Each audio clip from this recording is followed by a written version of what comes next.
Genesis 1. The beginning. In the beginning God created the heavens and the earth. Now the earth was formless and empty, darkness was over the surface of the deep, and the Spirit of God was hovering over the waters. And God said, "Let there be light," and there was light. God saw that the light was good, and he separated the light from the darkness. God called the light day, and the darkness he called night.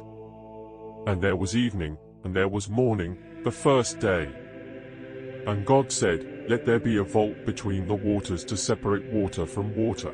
So God made the vault and separated the water under the vault from the water above it. And it was so. God called the vault sky. And there was evening, and there was morning, the second day. And God said, "Let the water under the sky be gathered to one place, and let dry ground appear." And it was so. God called the dry ground land, and the gathered waters he called seas. And God saw that it was good. Then God said, "Let the land produce vegetation, seed-bearing plants, and trees on the land that bear fruit, with seed in it, according to their various kinds." And it was so. The land produced vegetation, plants bearing seed according to their kinds, and trees bearing fruit, with seed in it according to their kinds. And God saw that it was good. And there was evening, and there was morning, the third day. And God said, "Let there be lights in the vault of the sky to separate the day from the night, and let them serve as signs to mark sacred times, and days, and years, and let them be lights in the vault of the sky to give light on the earth." And it was so. God made two great lights, the greater light to govern the day, and the lesser light to govern the night. He also made the stars.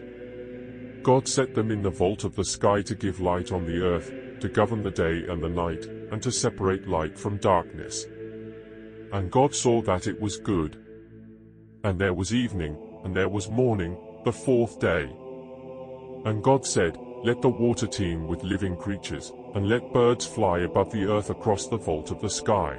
So God created the great creatures of the sea, and every living thing with which the water teems, and that moves about in it, according to their kinds, and every winged bird according to its kind. And God saw that it was good.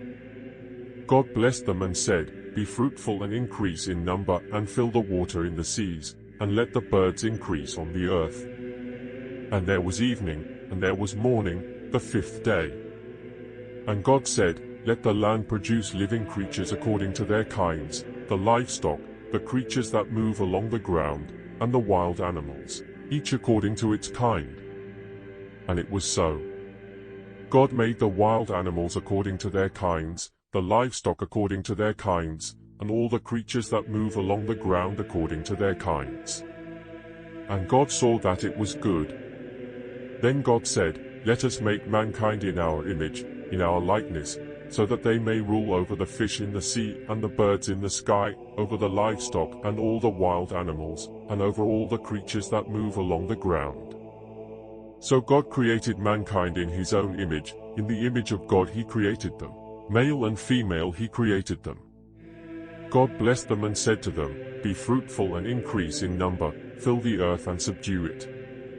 Rule over the fish in the sea, and the birds in the sky, and over every living creature that moves on the ground." Then God said, "I give you every seed-bearing plant on the face of the whole earth, and every tree that has fruit with seed in it. They will be yours for food. And to all the beasts of the earth, and all the birds in the sky, and all the creatures that move along the ground, everything that has the breath of life in it, I give every green plant for food." And it was so. God saw all that he had made, and it was very good. And there was evening, and there was morning, the sixth day.